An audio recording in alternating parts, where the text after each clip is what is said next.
자, 그러면 제가 기도하고 오늘 우리 20기 우리 워라벨 모임을 진행하도록 하겠습니다.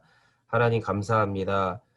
우리가 영적인 멘토와 멘티로 만나 이렇게 하나님과의 관계와 우리의 삶을 나누고 우리 생애 가운데 일하실 주님의 뜻을 간구하는 자리에 우리를 불러주심을 감사드립니다. 우리 20기 어린 영혼들이 이 나라의 장래요, 우리 교회의 미래요, 앞으로의 세대의 주역이 될 것인데 하나님께서 우리에게 비전을 알게 하여 주시고 품게 하시고 그 비전을 향하여 전력 질주하는 우리 모든 워라벨 식구들이 될 수 있도록 일하여 주시옵소서. 감사드리옵고 모든 기도 예수님의 이름으로 기도드렸습니다. 아멘. 반갑습니다. 이 얼굴을 한면에 다 못 봐서 좀 아쉽긴 한데 뭔가요? 자, 오늘 저랑 짧게 지금 시간이 거의 이제 5시 반 정도 됐는데 제가 최대한 스피드 있게 한번 좀 진행을 한번 해보겠습니다. 이거 저도 여러분들 나이 때 많이 고민을 했는데 사실 뭐 정답이라는 건 없어요. 오늘 한번 제가 준비한 자료를 토대로 아마 하다가 멈출 거예요. 아마 중간에 가다가 시간 봐가지고 최대한 한번 진행을 한번 해보겠습니다. 자, 비전 세미나인데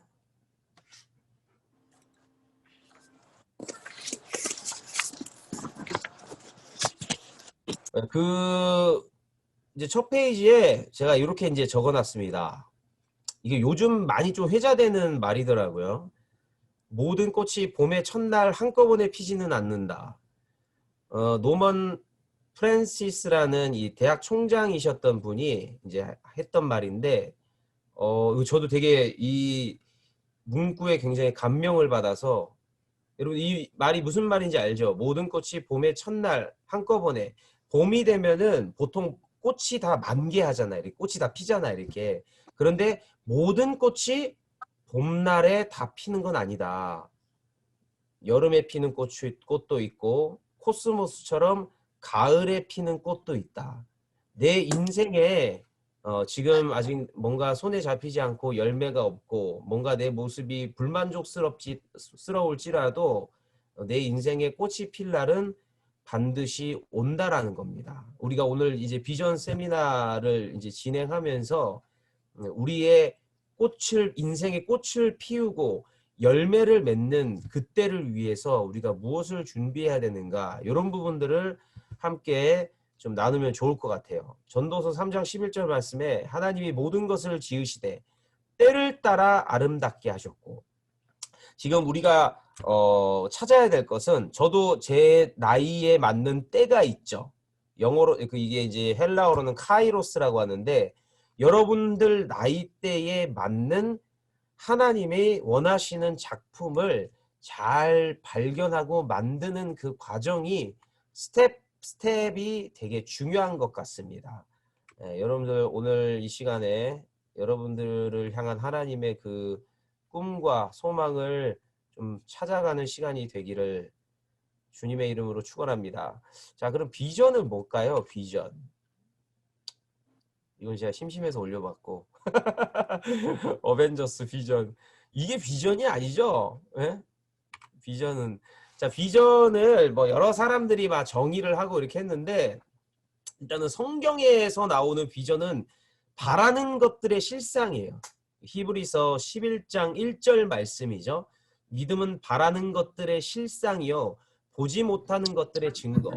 비전에 대해서 여러 사람들이 연구를 했고 뭐 이렇게 강의도 많이 합니다. 그 가운데 조금 좀 제가 이제 쭉 들어왔던 부분들을 나눌 건데, 그 짐 콜린스라는 작가는 이렇게 말했어요. 눈에 선한 미래, envisioned future. 그러니까 우리 미래는 눈에 보이지 않죠. 근데 우리가 꿈꿀 수 있는 미래, 손에 잡을 수 있는 미래, 내가 달성할 수 있는 미래, 그것이 바로 비전이라는 겁니다. 비전과 대비되는 게 요즘은 가상현실의 세계죠. 뭐 홀로그램 이런 것들이 이제 막 계속 개발되고 있죠. 아마 그 이번 주에도 저기 부목사님이랑 그런 얘기를 했는데, 와 이제 어떡하냐, 모이지 못하고 이제 홀로그램으로 다 전환시켜 가지고 없는데 있는 것처럼 하고 예배를 드려야 되나, 막 이제 뭐 별의별 얘기를 다 했는데, 이 비전은 환상과 다릅니다. 그냥 가상 세계, 우리가 꿈꾸는 그냥 막연한 그런 환상과는 구별되는 게 바로 비전이다. 좀 더 자세하게 설명하면, 달성할 수 있는 가능성을 가진 10년에서 30년 이내의 미래에, 나의 미래에 생생하고 거대한 청사진을 비전이라고 합니다. 자, 그래서 이후에 제가 설명을 할 텐데, 비전과 목표는 약간 개념상으로 달라요. 예, 목표는 구체적인, 내가 지금 바로 앞날, 내가 한 달 후에, 1년 후에 바로 내가 달성해야 될 구체적인 그 목표와 비전은 다르다. 비전은 보통 장기적인, 그리고 영원한, 우리가 영적으로는 영원한 꿈을 비전이라고 한다. 단순히 내가 이 꿈을 이루어도 되고 안 이루어도 되고 이런 것이 아니고, 이따가 같이 살펴보겠지만, 비전을 가진 사람은, 그리고 그 비전이 하나님과의 관계 가운데, 그리고 시대적인 관계 가운데 주어진 비전이라면, 그리고 안 믿는 사람들도, 세상 사람들도 그 비전이라는 것을 소유하게 되면은 어떠한 대가를 치르고서라도 달성해야 되고 달성해야만 하는 그 가시적인 목표를 비전이라고 합니다. 비전. 그리고 이 설명이 좀 잘 돼 있어서 이제 인용을 해온 건데, 소명을 받은 사람이 그 부름에 응답한 자리에 섰을 때 보이는 미래의 완성된 모습을 비전이라고 합니다. 그리고 비전에 관련된 여러 서적들과 강의들을 들어보면 결국은 이게 이 비전이라는 말이 성경에서 나왔기 때문에 우리가 익숙하게 받아들일 수 있는 그런 코드와 설명 방식들이 되게 많다. 저는 이 마지막 설명을 되게 좋아합니다. 소명을 받은 사람이 그 부름에 응답한 자리에 서 있을 때 보이는 그 현재의 자리에, 내가 장차 다가올 그 미래, 그 비전을 바라보면서 열심히 지금 열정을 다하여 전진하고 있는 그 자리에서 내가 바라보는 미래의 완성될 모습, 이거를 이제 비전이라고 한다. 자, 이것도 이제 켄 블랜차드라는 사람은 이제 누구냐면은, 뭐 칭찬은 고래도 춤을 추게 한다, 그것은 작가인데 여기 이제 이런 책이 있어요. 비전으로 가슴을 뛰게 하라. 여기 이제 나와 있는 내용입니다. 가슴에 비전을 품는다는 것은 일에서나 인생에서나 어떻게 판단하고 행동하겠다는 굳은 의지와 신념을 세우는 일이다. 그러니까 쉽게 말하면 이런 거예요. 이렇게 꿈이 있으면 그 미래에 이룰 꿈을 위해서 내 인생의 정체성이, 아이덴티티가 정해지고, 그 다음에 내 행동 양식, 어떻게 내가 인생을 살아가야 하는지에 대한 가치에 대한 부분이 정해집니다. 정체성에 대한 부분과 가치에 대한 부분. 그리고 한 문장 더 읽어볼까요? 비전을 품을 수 있다면 어디로 가야 하는지를 분명히 알기 때문에 지치지 않는 힘이 생기고, 또 전속력으로 전진할 수 있게 된다. 여러분들, 이렇게 내가 끝없이 에너지를 발산할 수 있고 열정을 쏟을 수 있고 전속력으로 전진할 수 있는 그 무언가, 비전을 갖고 있다면, 꿈을 갖고 있다면, 소망을 갖고 있다면, 여러분들은 그거 자체로 지금 행복한 사람입니다. 행복한 사람. 비전을 갖고 있다라는 거. 이 비전은 아까 이제 우리가 이제 살펴봤던 것들을 조금 이제 정리하자면, 막연한 환상과 뜬구름 잡는 그냥 그런 가치와는 구분이 된다. 비전은 구체적이다. 10년 후, 30년 후에 내가 있어야 될 내 모습, 내가 만들어져야 될 내 모습, 그리고 그게 내 모습이 될 수도 있고, 내 가정에 대한 청사진이 될 수도 있고, 이 사회에 대한 청사진이 될 수도 있고, 교회에 대한 청사진이 될 수도 있고 이 우리 대한민국을 향한 이 나라와 국가를 향한 청사진이 될 수 있는 그 명확한 그 아이디어를 향하여 지금 현재 내 삶을 전력 질주하는 그 계속성을 비전이라고 한다. 자, 말씀 많이 알죠? 묵시가 없으면 백성이 방자히 행하거니와. 예를 들어 비전이 없으면 여기서 이제 묵시 요새 말로 딱 치환을 하면은 묵시가 비전이에요. 비전. 말씀이 없으면 꿈이 없으면 소망이 없으면 백성이 방자히 행동한대요. 꿈이 없는 인생은 그죠? 무의도식하죠. 목표가 없는 인생은 하루하루가 무미건조하게 열정 없이 저기 소아시아 7교회 중에 라오디기아 교회처럼 차지도 더웁지도 않는 열정을 잃어버리고 무계획적으로 무체계적으로 비체계적으로 살아가는 인생을 살아갈 수밖에 없다. 자, 그리고 또 그때 이스라엘에 왕이 없으므로 각 사람이 각각 그 소견에 옳은 대로 행하였더라. 자, 여기서 왕을 이게 사사기에 대한 말씀인데 사사기에는 왕이 없었잖아요. 그러니까 요새 지금 오늘 포인트로 말하자면 내 삶의 기준이 없는 거예요. 꿈이 없는 거예요. 꿈이 없는 사람은 자기 육신의 생각과 육신의 욕구, 그 다음에 한마디로 꼴리는 대로 살아가는 거예요. 이렇게 내가 하고 싶은 대로. 그런데 비전을 가진 사람은, 명확한 꿈이 있는 사람은 지금의 내 모습을 새롭게 재정비하면서 간다. 이건 웬 뜬금없는 이 영화 알죠? 매트릭스. 이 매트릭스 뭐 자세한 스토리는 생략하도록 하고 이게 이제 인간과 기계 문명과의 이제 전투를 다룬, 그리고 이제 이 매트릭스의 세계관이 지금 우리가 바라보는 이 세계는 누군가에 의해서 조작되고 누군가에 의해서 만들어진 프로그래밍 안에 우리는 들어와 있다. 뭐 이런 이제 세계관을 담고 있습니다. 이 매트릭스라는 영화는 지극히 인본주의적인 비성경적인 세계관을 담고 있는데 다른 한편에서는 좀 생각해 볼 여지가 있다. 그래서 이게 뭐 1, 2, 3가 있는데 이제 마지막 장면에 대한 이제 영상을 잠깐 볼 건데 이 네오라는 주인공이랑 그 파트너인 트리니티라는 이 여주인공이 마지막에 이 기계 문명을 파괴시키려고 이제 그 기계 기계 문명의 중앙부로 이렇게 들어가는 장면이 있습니다. 근데 저지당합니다. 절대로 이 기계 문명의 기술력을 이기지 못하고 공격을 익히지 못하고 거기서 이제 네오라는 주인공이 운전하는 트리니티한테 뭐라고 말하냐면 위로 올라가라고. 지금 이 기계 문명이 인간의 이 생존 번식을 끊어버리기 위해서 저희 하늘이 지금 시커멓죠.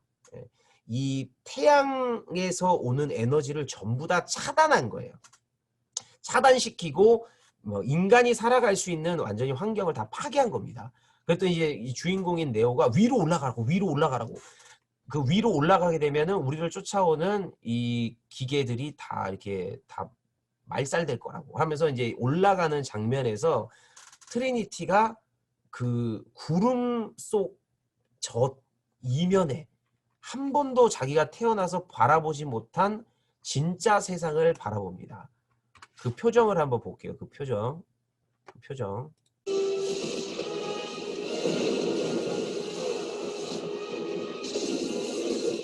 이제 위로 올라가는 거예요, 지금.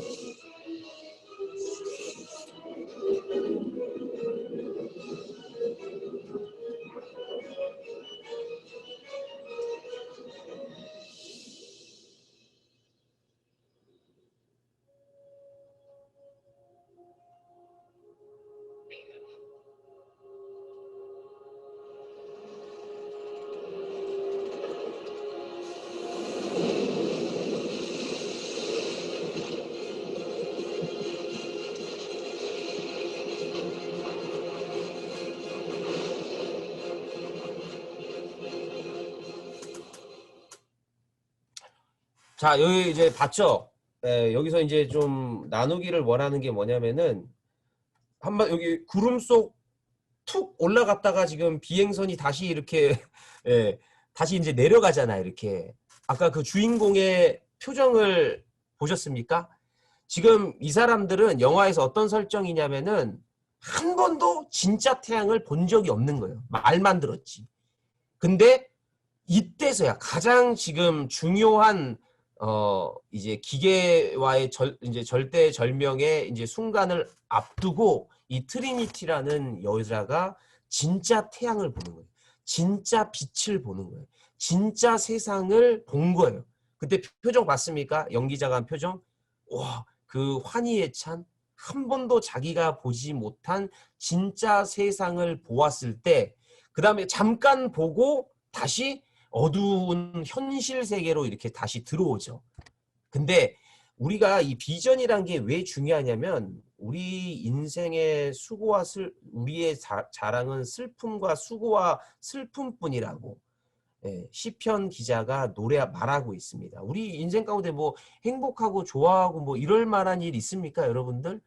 재민이랑 여기 직장 생활하고 여러분들 한 살 한 살 더 나이가 들어가면 갈수록 쌓이는 것은 스트레스요. 염려, 근심, 걱정이요. 그죠? 예. 내 인생을 향한 두려움과 막막함만 더 쌓여가지 여기서 나이가 들어가면 들어갈수록 뭐 행복해지고 와, 더 얼굴이 밝아지고 그런 사람 거의 없어요. 거의 없어. 그냥 아무것도 모를 때, 초딩일 때, 그죠? 중학생일 때, 이때가 좋지. 뭔가 세상을 느끼고 이 힘든 경쟁 사회에 어떻게 살아갈까? 이런 인생이 앞으로 우리에게 도사리고 있는데 비전이 왜 중요하냐? 아까 저 주인공들이 봤던 것처럼 여기서 이 짧은 영상에서 비전은 뭐죠? 진짜 세상. 빛이, 참된 빛이 비치는 진짜 세상을 이 사람들이 본 거예요. 그때 그 비전을 봤을 때, 그 비전을 소유했을 때, 아, 이 진짜 세상을 우리가 이루기 위해서 이 지금 가짜 세상과 우리가 끝까지 싸워야 되는구나. 기계문경과 싸워야 되는구나. 거기에서 하트가 만들어지고 열정이 만들어지고 내 지금 지친 삶을 정말로 지치지 않고 열정적으로 살아갈 수 있는 에너지와 동력이 어디서 생기느냐? 바로 비전에서 생긴다. 그렇다면 나의 비전은 뭐냐? 좀 더 이제 좀 구체적으로 들어가 볼까요?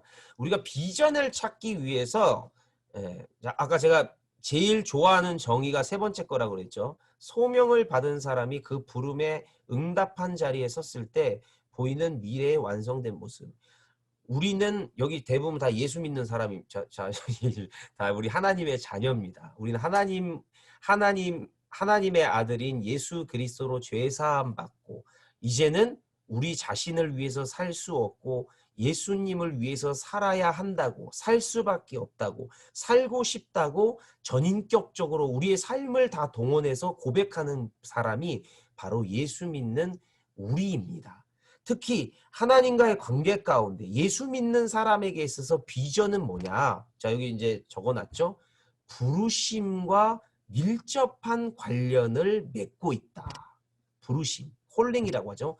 소명과 아주 밀접한 관련을 가지고 있다. 여기 가운데서 이제 논의를 조금 이제 구체적으로 이제 들어갈 건데 비전을 발견하기를 원하는 사람들, 비전을 찾기 원하는 사람들, 그리고 그 찾은 비전을 지속적으로 전진하기를 원하는 사람들은 가장 중요한 게 뭐냐면 소명입니다. 소명.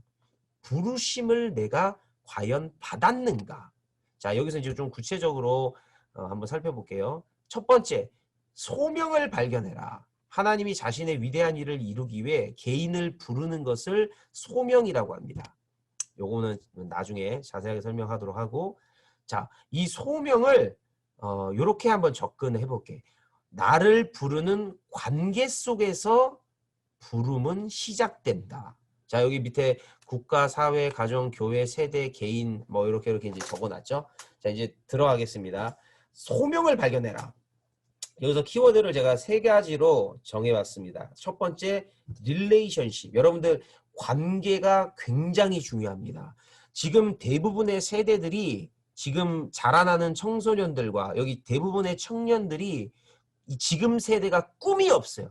꿈이 없는 이유 중에 여러 가지 이유가 있겠지만은 저는 가장 핵심적인 부분 중에 하나가 뭐냐면은 관계가 안 돼 있어요. 관계가. 관계성이 없어요. 무슨 말이냐면은 가정에서도 예전처럼 부모와 이렇게 애절한 그런 아주 친밀한 관계를 소유하고 있는 아이들이 별로 없습니다. 친구와의 관계도 마찬가지고. 제가 지금 이렇게 사람들 만나서 이렇게 얘기를 해보면은 너 진짜 친한 친구 있냐? 너 속 다 터놓고 너 진짜 이렇게 너 진짜 밑둥을 다 드러낼 수 있는 정말 네 고민 털어놓고 꿈을 나눌 수 있고 소망을 나눌 수 있는 그런 친구들이 있냐? 이렇게 물어보면 대부분 없다 그래. 지금 세대의 특징이 뭐냐면은 뭔가 막 이렇게 많이는 하고 막 그렇게 하는데 실질적으로 어떤 내 가치를 실현할 수 있는 비전을 실현할 수 있는 실질적인 릴레이션십이 없다. 관계성이 없다. 여러분들 중요합니다. 비전은 관계를 통해 형성합니다. 여러분들 비전은 관계를 통해 형성된다라는 이 부분을 주목하십시오. 이 관계는 여러 관계가 있어요. 여기 제가 적어놨죠. 하나님과의 관계, 국가와의 관계, 가정과의 관계, 세대와 시대와의 관계, 그 다음에 나 자신과 개인과의 관계. 하나 찾아볼까요? 자, 이게 무슨 사진이냐면 3.1운동 사진입니다. 3.1운동. 아니, 뭔 비전 얘기하는데 뭐 이게 뭐야? 자, 몇 년 전, 지금 거의 이제 100년이 흘렀죠. 100년 전 이 땅은 주권이 없는 나라였어요. 주권이 없는 나라. 지금 대한민국 헌법에 대한민국의 주권은 국민에게 있다. 근데 100년 전에는 이 땅의 주권은 어디 있었냐면은 일본에게 있었습니다. 일본에게. 그러면 이 20세기 초반, 1900년 초반, 구한말 일제강점기를 살아가는 우리 선조들에게 비전은 무엇이었을까요? 꿈은 무엇이었을까요? 아침마다 일어나서 온 가족이, 온 국민이 열망하는 정말로 그 꿈꾸는 비전은 무엇이었을까요? 바로 대한독립입니다. 주권국가로 일제에서 해방되는 것이 이분들의 비전이었어요. 그 비전은 어떻게 형성이 됐죠? 제가 써놨죠. 국가와의 관계 속에서 내가 지금 디디고 있는 이 흙바닥, 이 땅이 우리나라라는 나의 조국이라는 나의 국가라는 명확한 국가와의 관계 속에서 이 나라가 없으면 나도 없다라는 이 나라가 없으면 내 가정도 없고 우리 이제 많은 믿음의 선조들이 그 크리스천들이 많이 3.1운동에 동참했었죠. 나라의 독립을 위해서 가장 앞섰던 그룹들이 믿음의 사람들이었죠. 예수 믿는 사람들이었죠. 예수 믿는 사람들이 이 땅에 꿈꿨던 게 무엇이었습니까? 삼천리 반도강상, 한라에서 백두까지 민족이 복음화되고 두 번째 일제의 압제에서 해방되는 나라, 신앙의 자유를 소유한 대한민국, 그것이 이분들의 비전이었어요. 비전. 이 당시 이 3.1운동 했던 사람들, 우리가 알고 있는 유관순, 뭐 윤봉길, 우리가 여러 가지 믿는 사람이든 믿지 않는 사람이든 저 뭐 한국 광복군부터 해가지고 대한광복군부터 해가지고 이분들의 꿈, 이분들이 살아야 되는 이유, 이분들의 삶의 원동력은 무엇이었습니까? 자유 대한민국, 주권이 국민에게 있는 자유공화국. 바로 이것이 바로 이분들의 비전이었다. 국가와의 관계 속에서. 자, 뭐라고요? 비전은 관계 속에서 잉태되고 관계 속에서 형성되고 관계 속에서 만들어지고 있다는 것을 지금 제가 말하고 있습니다. 자, 두 번째. 이분 누군지 알죠? 너무 잘 알죠? 제가 참 저는 개인적으로 굉장히 사모하고 존경하는 분입니다. 염한섭 원장님. 제가 여기 적어놨죠. 이웃과의 관계 속에서 염한섭 원장님의 비전은 무엇인가요?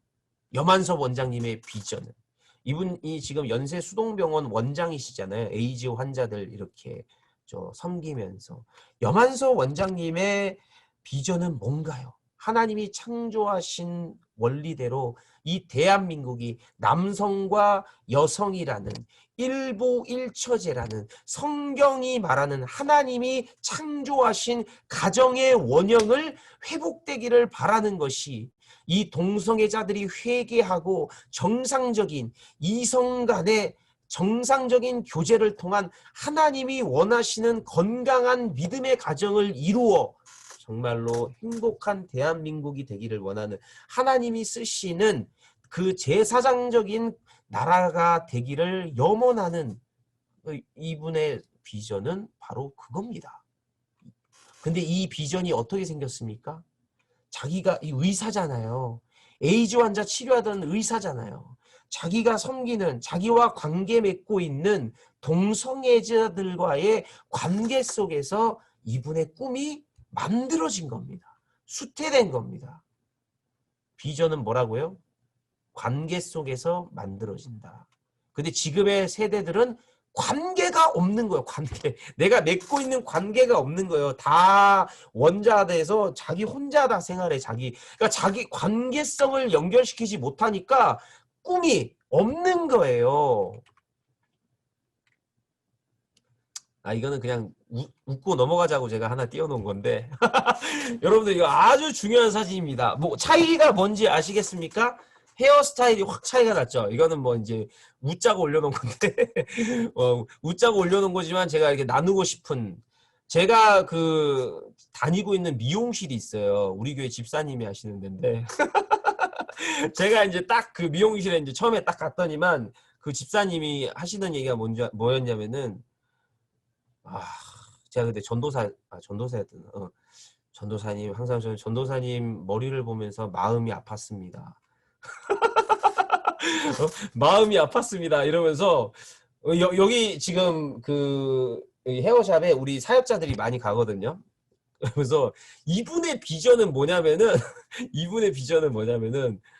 이제 우리끼리 이제 그 원장님이랑 우스갯소리로 이제 말하는 거예요. 이렇게 우리 교회 사역자분들 머리가 정상화됐으면 좋겠어요. 막 이러면서 이제 그러니까 근데 제가 이 미용실을 다니면서부터 이제 머리가 좀 바뀌었죠. 그래도 예전 머리보다는 지금 머리가 좀 더 괜찮죠. 그러니까 이 원장님의 뭐 비전이라고 하기까지는 뭐라도 이 원장님의 꿈은 뭐냐면은 이거예요. 우리 교회 사역자들, 우리 교회에 머리숱이 없으신 분들, 우리 교회 머리 때문에 스트레스 받고 이분이 두피 관리 같은 것도 해주거든요. 막 머리에 막 이렇게 막 종기 나고 고름 차고 이런 사람들을 향한 그 하트가 있는 거야. 아픔이 고통이 있는 거야. 저분들을 도와주고 싶다. 그래서 비전이 이분이 굉장히 잘합니다. 이분이 조그마한 헤어샵인데 제가 항상 갈 때마다 그래요. 전 뭐 이쪽 영역을 잘 모르지만은 집사님은 여기 계실 분이 아니라고. 최소 목동까지는 진출하셔야 된다고 막 하면서 제가 그렇게 막 칭찬해 드리는데 이분이 저기 담임 목사님하고 연결시키는 게 지금 우리 사역자들 목표입니다. 담임 목사님의 머리를 시원하게 행복하게 아무튼 그러니까 비전은 뭐랑 관련이 된다고요? 이웃과의 관계 속에서 내가 지금 맺고 있는 이웃과의 관계 속에서 이분의 비전은 뭐라고요? 저 사람 머리 저 어떡해. 이웃과의 관계 속에서 꿈이 형성된다. 이분은 이제 이승복 박사님이라는 분인데 저는 참 이분 간증을 들으면서 정말 은혜를 많이 받았습니다. 여러분들도 시간이 되면은 이 이승복 박사님의 스토리를 꼭 한번 들어보시기를 바랍니다. 이분은 원래 체조 선수가 꿈이었어요. 근데 고등학교 때 열심히 체육 운동하다가 체조 연습하다가 훈련 받다가 착지를 잘못해가지고 허리가 척추가 완전히 나갔어요. 척추가. 그래서 전신마비 상태에서 끝없는 재활을 통해 지금 이제 겨우 이제 저렇게 이제 앉아 있을 수 있는 수준에 갔습니다. 근데 이분이 체조 선수가 꿈이었다고 했잖아요. 근데 이분이 사고를 당한 이후에 꿈이 바뀌었어요. 뭘로 바뀌었냐면 의사로 바뀌었어요. 처음에는 나를 내가 회복될 수 있는 방법이 무엇일까? 자신의 믿음이 있었기 때문에 이 당시 선교사님이 이승복 박사한테 이승복 친구 절대로 포기하지 말고 하나님은 살아계신다네. 하나님은 우리 승복이를 반드시 일어서게 해주실 거야. 그 꿈과 소망을 심어줘가지고 이분이 그때부터 열심히 공부한 거예요. 뭐를 위해서? 자기 자신의 치유와 고침을 위해. 그래서 열심히 공부하다 보니까 자기가 어느 정도 재활이 가능하게 되었고 일상생활이 가능하게 지고 자기가 어느새 의사가 되었는데 자기 주변에 자기보다 더 심각한 중증 장애우들이 너무나 많은 거예요. 그러니까 이분의 꿈은 뭡니까? 이런 분들에게 꿈과 소망을 주는 게 비전인 거예요. 나도 전신마비 환자로 평생 누워 있어야 되는 그런 상황 가운데 있었는데 나도 지금 이렇게 휠체어 타고 돌아다니잖아요. 이분이 운전도 합니다. 막 운전도 하고 일상생활 다 할 거 다 해요. 컴퓨터도 하고 업무 다 봅니다. 일반인들하고 전혀 뭐 차이가 없을 정도로 생활을 아주 잘하고 있습니다. 그래서 이 이승복 박사의 비전은 뭐냐면은 자기보다 더 힘든 중증 장애우들, 그 전신마비 환자들을 재활하고 살리고 그분들에게 소망과 그리고 예수를 전하는 게 이분의 비전이에요. 자, 정리합니다. 비전은 어떻게 만들어진다고요? 어떤 부분에서 비전은 생산된다고요?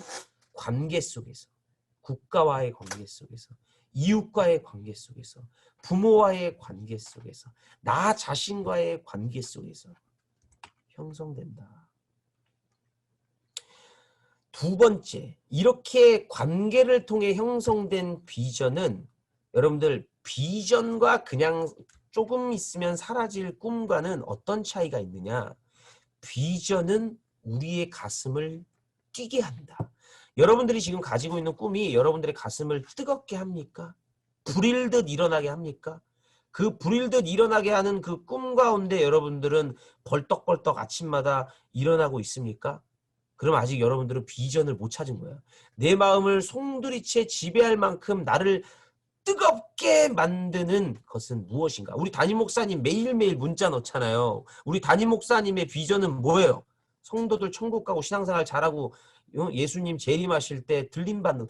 그러니까 모든 관심사가 하트가 어디가 있는 거예요? 교회가 있고 성도들의 영혼의 사정에 가 있는 겁니다. 여러분들의 마음은 어디에 가 있습니까? 네 보물이 있는 곳에 네 마음이 있느니라. 예수님이 이렇게 말씀하셨죠. 여러분들 이렇게 내 인생의 내 하트를 내 가슴과 심장을 송두리째 뺏어갈 만한 흥분시킬 만한 비전을 소유하셨습니까?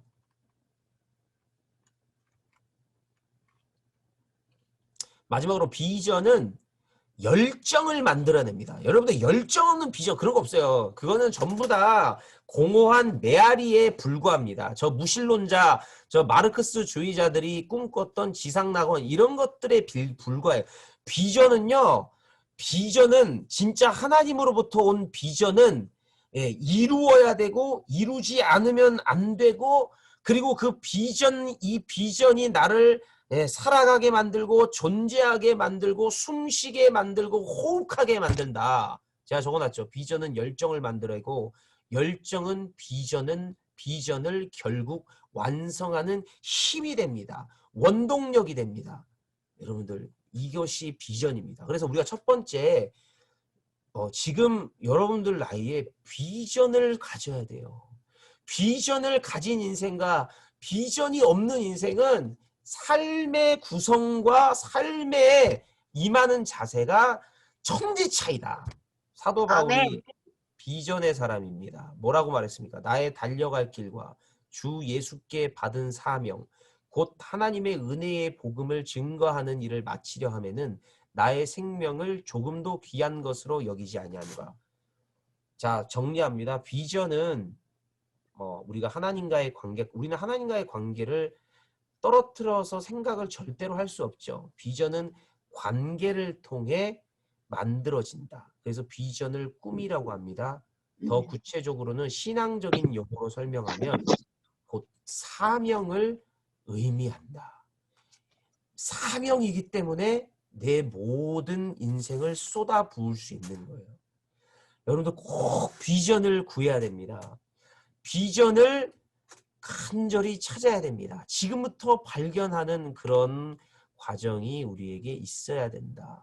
우리 막 패션, 열정하면 담임 목사님 떠오르지 않습니까?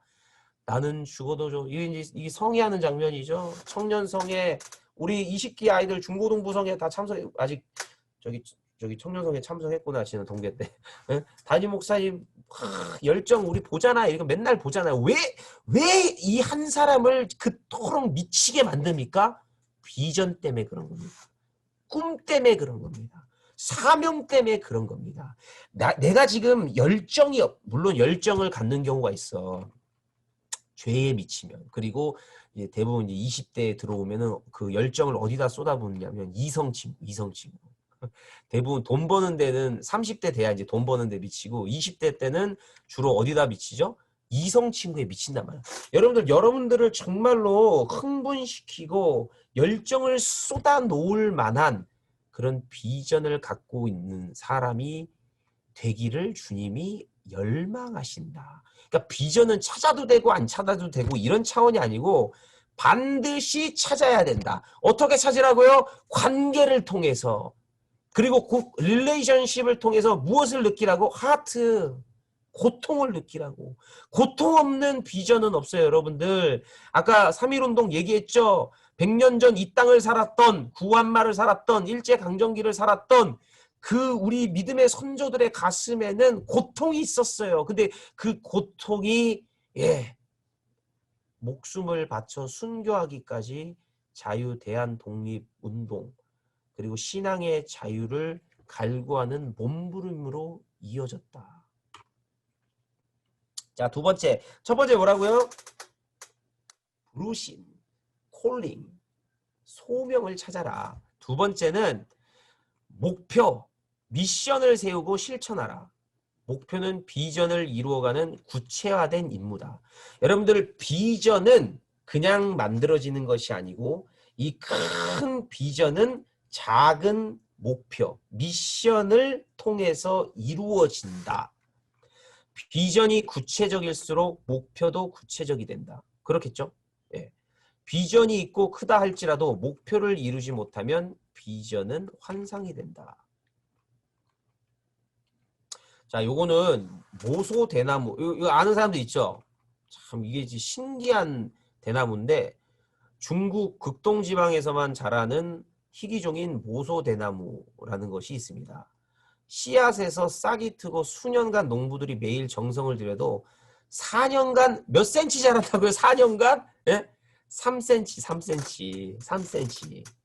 근데 이 4년 동안 얘는 이 모소 대나무는 뭐를 하느냐? 자, 질문, 퀴즈. 목사님이 기프티콘을 쏘겠습니다. 자, 멘티들 우선권. 자, 이 모소 대나무는 4년 동안 뭐를 할까요? 아는 사람? 쉬운데? 뿌리를 내리나요? 누구야? 은진이. 딩동대. 그렇지. 이게 어딘가로는 자라나고 있는 거야. 맞아. 정확한 대답을 해줬어요. 우리 은진이에게 베라 아이스크림 제가 쏴드리겠습니다. 자, 이 모소대나무는 4년 동안 뭐를 하냐면은 밑으로 자라. 밑으로 자라. 4년 동안 뿌리를 견고하게 하는 거예요. 뿌리를 견고하게 확 이 뿌리를 다지는데 4년이라는 시간을 투자한다. 아까 비전, 소명, 부르심의 관계 가운데 내 부름은 무엇인가에 귀를 기울이라고 했죠. 국가와의 관계, 가정과의 관계, 사회와의 관계, 세대와의 관계, 이웃과 친구와의 관계, 나 자신과의 관계. 그 다음에 우리가 해야 될 거는 뭐냐면은 그 비전을 이루기 위해서 구체적인 미션을 수행해 가야 되는데 미션을 수행하기 위해서는 그 미션을 수행하는 당사자인 나를 가꾸어야 된다. 만들어야 된다. 뿌리가 견고하지 못하면 절대로 자라날 수 없다. 지금 여러분들 나이, 지금 여기 20살이 대부분이죠. 20대에 뭘 해야 되냐면 우리는 여러분 지금 뭐 우리가 나가가지고 뭐 사회혁명을 일으킬 겁니까? 뭐 쿠데타를 일으킬 겁니까? 무슨 뭐 캠퍼스를 뒤집어 놓을 거면 이런 거 하는 얘기 아니. 지금 여러분들 나이 때는 준비해야 된다. 뭐를 준비해야 되냐?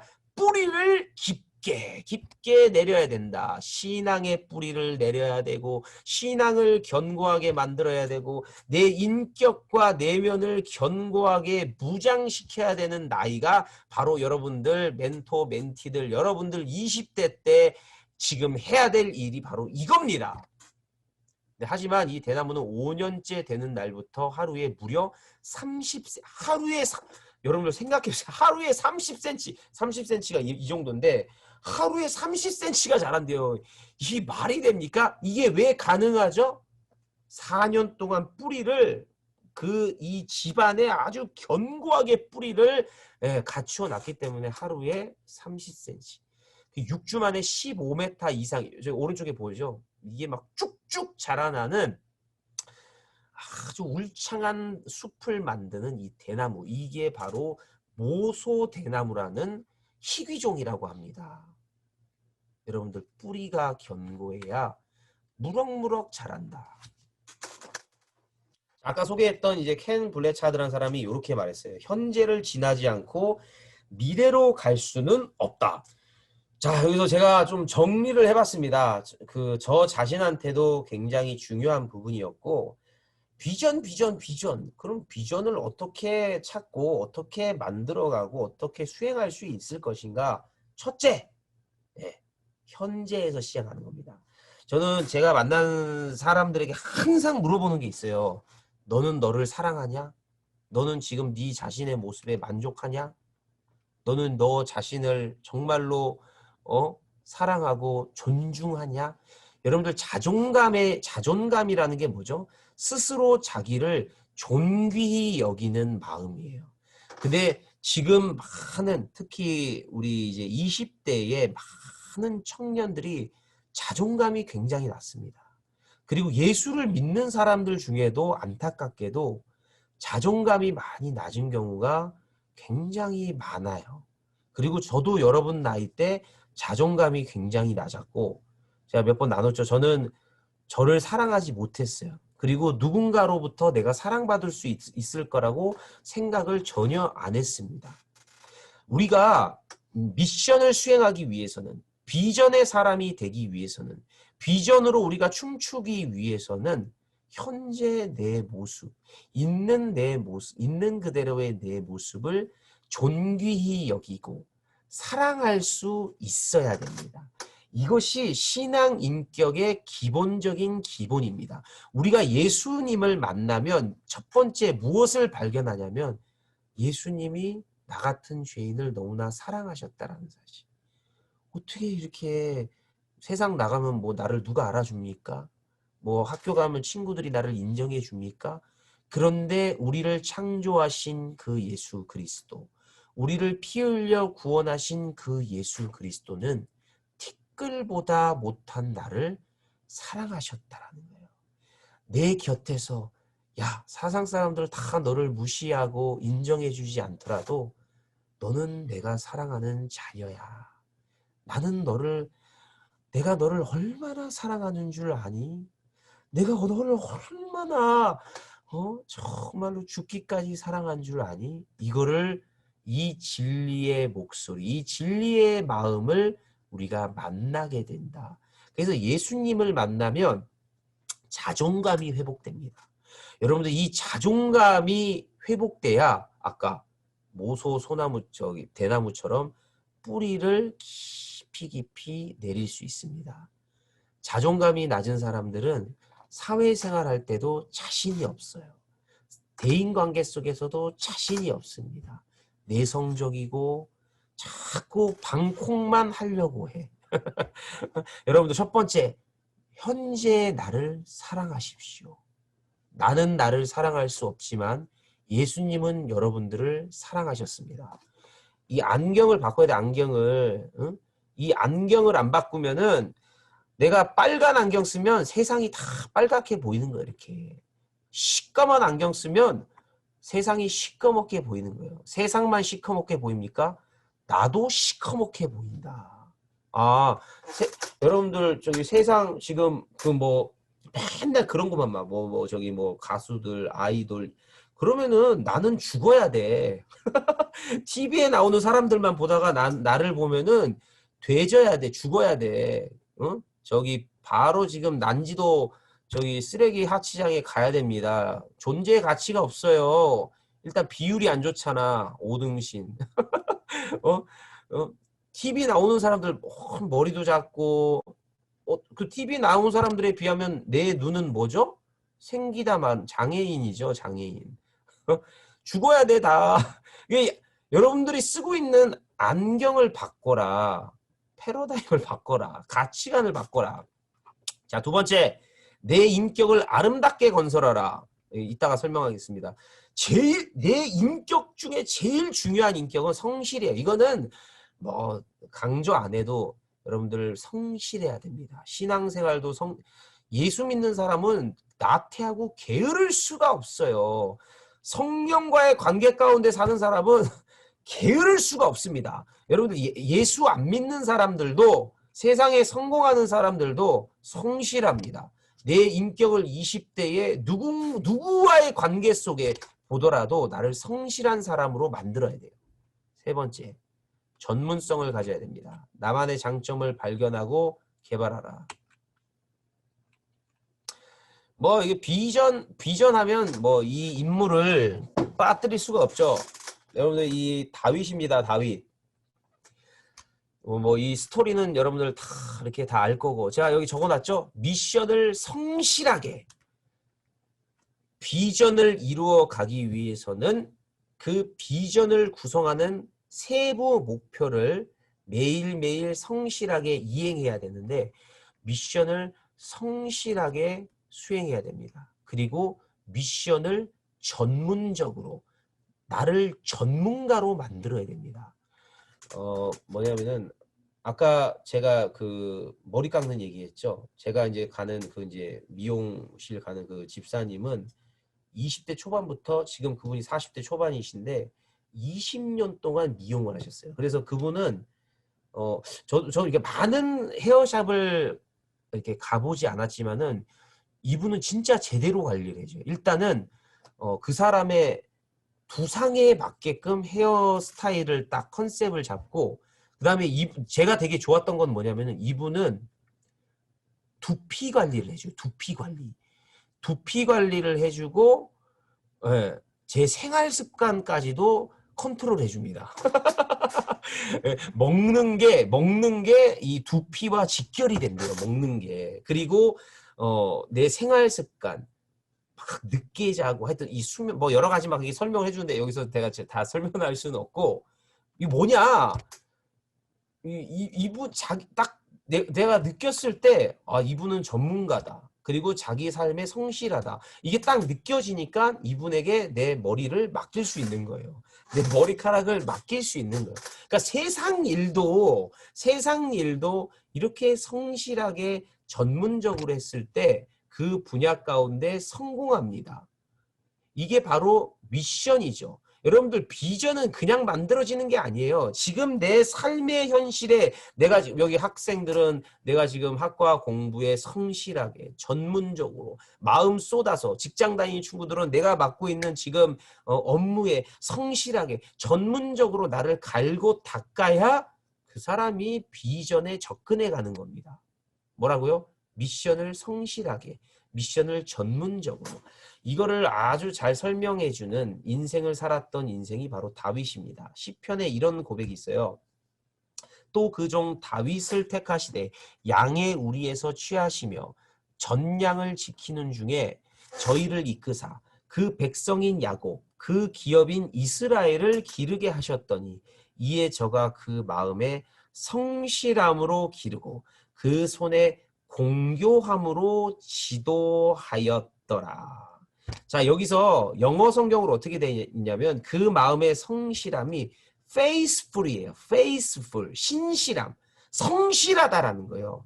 다윗은 그 아버지 이새가 야 너희 형들 전부 다 전장에 자 저기 다 전쟁하러 나가니까 너가 양무리를 쳐라. 그래서 다윗은 새벽부터 시편에 기록되어 있습니다.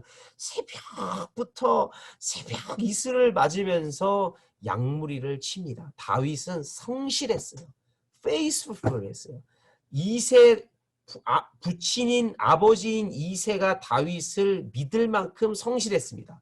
그리고 여기 손의 공교함이라는 단어가 나오죠. 영어로 skillful인데 다윗은 아주 탁월한 목동이었습니다.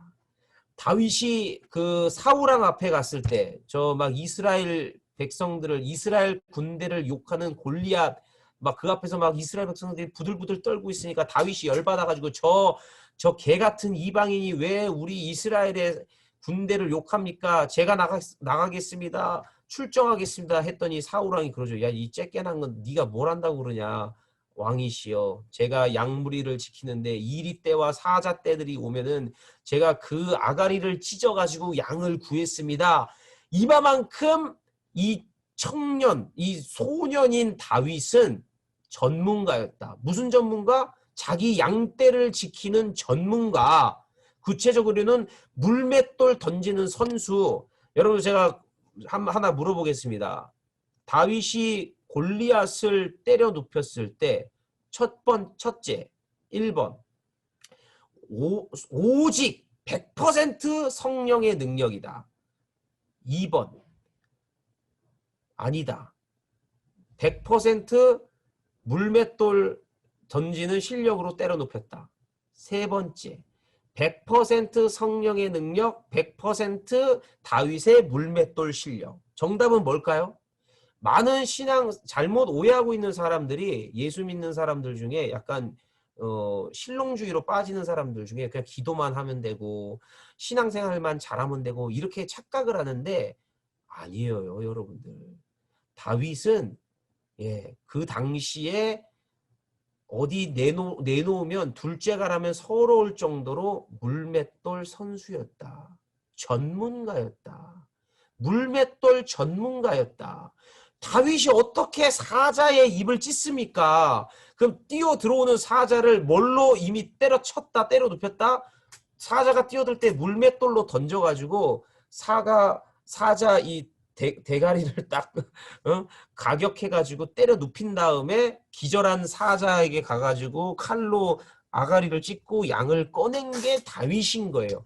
다윗은 물맷돌 선수였습니다. 물맷돌 던지는 전문가였습니다. 여러분들 비전의 사람이 되기 위해서는 미션을 전문적으로 전문가답게 나를 전문가로 만들어야 돼요. 자, 전문가가 되려면은 필요한 게 있습니다. 성실해야 됩니다. 같은 일을 꾸준히 반복적으로 성실하게 이행할 때 바로 전문가가 됩니다. 여러분들 갖고 있는 물맷돌이 있습니까? 저 물맷돌이 누가 세상에 봤을 때 골리앗을 넘어뜨릴 거라고 생상이나 했겠습니까? 여러분들이 가지고 있는 물맷돌, 초라한 내 모습에서 자학만 하지 말고 불평불만만 하지 말고 왜 우리 부모는 왜 내 인생을 이렇게 만들어줬는가? 하나님은 왜 나를 이렇게 초라하게 만들어줬는가? 아니요. 우리에게 주어진 물맷돌을 발견해야 됩니다. 자꾸 여러분들 다른 사람하고 비교하지 마세요. 여러분들 자꾸 다른 사람들하고 비교하지 마세요. 여러분들은 아이유가 아닙니다. BTS가 아닙니다. 자꾸 다른 사람들하고 비교하고 좌절하지 말고 내 손에 쥐어져 있는 물맷돌을 열심히 갈고 닦아라. 에? 이것이 성령에게 하나님의 크신 손에 쥐어 잡혔을 때 놀라운 역사를 이루어낸다. 이거를 보여준 사람이 다윗입니다. 여러분들 다윗에 대한 스토리는 신화입니까? 설화입니까? 역사입니다. 분명히 BC 1000년 전에 존재했던 지금으로부터 3000년 전에 존재했던 다윗은 자기보다 3배 등치가 큰 골리앗을 때려 눕혔습니다. 어떻게 때려 눕혔습니까? 성실함으로. 그 다음에 전문가적인 자기가 가지고 있는 물맷돌 실력으로 다윗을 때려 눕힌 겁니다. 여러분들 내가 가지고 있는 물맷돌을 찾아야 돼요. 대부분의 크리스천들이 이 물맷돌을 들고 하나님과의 관계 가운데 내려놔요. 아유 뭐 이런 정말 볼품없는 내 모습이 쓰임을 받겠느냐. 그러니까 대부분의 사람들은 쓰임 받을 수 있다, 쓰임 받아야 된다라는 생각을 절대 하지 않습니다. 모세나 다윗 이런 사람들은 특별한 사람. 여러분들 모세가 복받은 사람입니까? 다윗이 복받은 사람입니까? 예수 그리스도의 피의 공로를 입고 성령 체험한 여러분들이 복받은 사람입니까? 율법 아래 있던 사람도 물맷돌을 쥐고 있었는데 성령 받은 여러분들에게는 이미 물맷돌보다 더 강력한 나만이 갖고 있는 달란트를 이미 가지고 있다. 모든 인생의 하나님은 물맷돌을 장착시켜서 태중에서 나오게 하신다. 그거를 찾아라. 삶에서 찾아라. 어떻게 찾으라고요? 관계 속에서. 제가 말했죠. 하나님과의 관계 속에서, 이 사회와의 관계 속에서, 이 세대와의 관계 속에서, 이웃과의 관계 속에서, 나 자신과의 관계 속에서, 야! 너 물맷돌 가지고 있잖아. 너 왜 그 물맷돌 연습 안 하냐? 너 그 물맷돌 왜 연마 안 하냐? 너 그 물맷돌 들고 아까 저기 대나무처럼 왜 지금 너 20대를 준비하지 않냐? 뿌리를 견고하게 만들어가지 않냐? 너 왜 신앙의 뿌리를, 너 인격적인 준비를 해가고 있지 않냐고 하나님은 물어보고 계십니다. 자, 할 얘기가 더 많은데 오늘은 자 여기까지. 딱 시간이 됐네. 자, 처음에 제가 나눴던 거죠. 여러분들 모든 꽃이 봄의 첫날 한꺼번에 피지 않습니다. 아까 우리가 살펴봤던 모소 대나무처럼, 그리고 다윗처럼, 다윗이 양무리 칠 때 다윗이 이스라엘의 왕이 될 거라고 누가 상상이나 했겠습니까? 근데 오직 한 분, 삼위 하나님이 다윗에게 그 꿈을 품고 계셨다. 우리 워라벨에 참석한 우리 멘토 멘티 여러분들은 내가 맺고 있는 관계를 소중하게 여기십니까?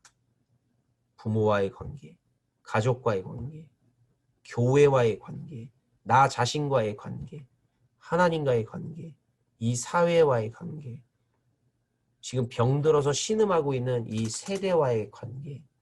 비전은 관계 속에서 잉태된다. 관계 속에서 여러분들의 하트를 형성하는 그 지점을 찾아라. 나를 눈물 흘리게 만들고, 나를 열정 있게 만들고, 내 인생의 카타르시스를, 내 인생의 절정을 이루는 그 순간, 그 지점을 여러분들이 맺고 있는 관계 속에서 찾아라. 모든 사람에게 다 이 지점이 있습니다. 무심코 넘어갔기 때문이죠. 무심코 지나갔기 때문이죠. 그리고 여러분들이 열정을 다할 수 있는 그 부분을 소중하게 여겨라. 다른 사람들이 봤을 때 그게 뭐 너 장점이냐, 그런 거 다 다른 사람들도 다 가지고 있어. 아니요. 여러분들이 지금 가지고 있는 물맷돌, 세상 사람들이 봤을 때는 초라하게 보이는 그 물맷돌을, 집어던진 물맷돌을 다시 들어라. 연습해라. 맞을 때까지, 맞출 수 있을 때까지, 그리고 적을 때려 눕힐 수 있을 때까지 연마해라. 포기하지 마라. 비전은 어떻게 형성된다고요? 구체적인 미션을 완수할 때. 미션을 어떻게 완수한다고요? 성실해라. 그리고 저는 아까도 말했지만은 가장 중요한 거는 그거라고 생각합니다. 비전은 이제 말씀을 정리하고, 비전은 저의 경험에서도 그렇고 사랑에서 시작되는 것 같아요. 제가 아까 말했던 관계 속에서, 그 다음에 하트, 그 다음에 패션. 어떤 관계 속에서 만들어지죠? 사랑의 관계. 내가 사랑해야 될 관계. 사랑에서 하트가 생깁니다. 여러분들 사랑하면 아파요. 사랑하면 때로는 고통스럽습니다. 그런데 진짜 사랑하면 그 고통을 포기하지 않습니다. 여러분들 부모가 여러분들을 포기하지 않았던 것처럼, 우리 담임 목사님, 우리 성도들의 영혼을 포기할 수 없는 것처럼, 근데 그 사랑이 우리를 패션, 열정의 사람으로 우리를 가꾸어 갑니다. 그리고 그 사랑이 나를 큰 사람으로 만듭니다. 나를 사랑하는 사람은 내가 지금 들고 있는 물맷돌을 위대하게 가꾸어 갈 수 있는 인격적인 바탕이 되어 있는 사람이다. 여러분들은 이런 자기 자신을 사랑할 수 있는 복되고 귀한 우리 워라벨 친구들이 되기를 주님의 이름으로 축원합니다. 할렐루야. 자, 오늘 제가 은진이에게 그 기프티콘을 쏘겠습니다. 그리고 오늘 뭐 이게 짧은 시간 이렇게 함께 나눴는데 또 다음 기회가 되면 이후에 또 해당되는 부분들을 같이 또 나누기로 하고, 오늘은 자 여기까지 진행을 하도록 하겠습니다. 저 최대한 여러분들 눈높이에 맞추려고 나름 노력을 했는데 자 어떠셨는지 모르겠네요. 자, 제가 기도하고 오늘 워라벨 그 비전 세미나를 마치도록 하겠습니다. 하나님 감사합니다. 우리 멘토들과 멘티, 우리 워라벨을 통해 우리의 비전을 발견하기를 원합니다. 오늘 비전 세미나를 통해 우리 주님이 말씀하셨습니다. 우리가 가장 우선해야 될 관계는 바로 예수님과의 관계입니다. 우리 주님과의 관계입니다. 예수님과의 관계 가운데 우리가 1대1로 멘토링을 받을 때 예수님이 나를 얼마나 사랑하시는지를 발견합니다. 예수님과의 관계 가운데, 예수님과의 교제 가운데, 예수님과의 대화 속에, 예수님과의 멘토링 가운데 나의 자존감이 회복되고 내 현재의 삶을 감사와 기쁨으로 감당할 수 있는 열정과 성실함을 우리 주님께서 공급해 주십니다. 우리 워라벨 참석하는 우리 모든 청년들에게 이 주님의 심정이 날마다 부어지게 하여 주시고, 다윗 손에 들려있던 물맷돌처럼 지금 내 손에 들려져 있는, 세상 사람들이 보았을 때는 볼품없어 보이는 그 물맷돌을 반드시 찾을 수 있도록 이들에게 영안을 열어주시고, 남들이 보지 못하는 신령한 것을 볼 수 있는 영적인 세계관을 이들에게 활짝활짝 열어 주시옵소서. 오늘도 우리 주님이 주셨습니다. 마지막으로 또 한 번 기도합니다. 절대로 나 자신을 미워하지 아니하게 하여 주시고, 현재의 내 모습을 주님의 심정으로 사랑할 수 있는 우리 워라벨 친구들이 될 수 있도록 함께하여 주시옵소서. 내일은 거룩한 주일입니다. 우리 사랑하는 주의 사자를 강건하게 사용하여 주셔서 우리가 내일도 하나님을 신령과 진정으로 예배하게 하여 주시옵소서. 감사드립니다. 모든 것 주님이 하셨습니다. 주님만 홀로 영광 받아 주시옵고 모든 기도 예수님의 이름으로 기도드렸습니다.